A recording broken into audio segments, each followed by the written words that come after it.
আজকে যে সবজির পদটি আমরা নিবেদন করব তার অনেক নাম আছে। যেমন যদি আমি বলি আকা কারকাই তেলেগু ভাষায়, খেকসা ঝাড়খণ্ডে, কারকোতাকি সংস্কৃততে, তাহলে কি আপনারা বলতে পারবেন এটা কি? হ্যাঁ, ঠিকই ধরেছেন, এটা কাঁকরোল। ছোটোবেলায় যখন মা ঠাকুমারা কাঁকরোল দিতেন তখন কারোরই হয়তো খেতে ভালো লাগতো না। তখন সবসময় মন মাছ মাংস বা অন্য কিছু করতো, যে কাঁকরোল কাঁকরোল আবার কি খাবো। এখন সবাইকারই সেসব স্মৃতি মনে করে এবং প্রত্যেকেরই মন ব্যাকুল হয়ে ওঠে কাঁকরোল খাওয়ার জন্য। আপনারা কি এটা খেয়াল করে দেখেছেন যে কাঁকরোল কিন্তু একমাত্র সবজি যেটা সারা বছর কিন্তু পাওয়া যায় না।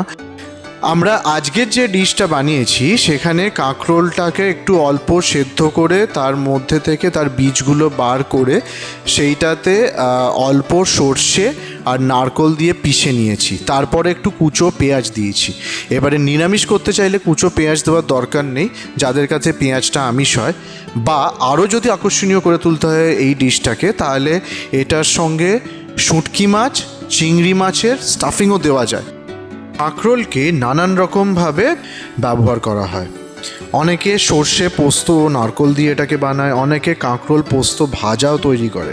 ভেরি ইন্টারেস্টিং, ভারতবর্ষের কোঙ্কণ অঞ্চলে এটাকে গোল করে কেটে লঙ্কা গুঁড়ো, চালের গুঁড়ো আর হিং দিয়ে ভেজেও খাওয়া হয়। ভাত, ঘি ও কাঁকরোল ভাজাও অনেকে খুব ভালোবাসেন।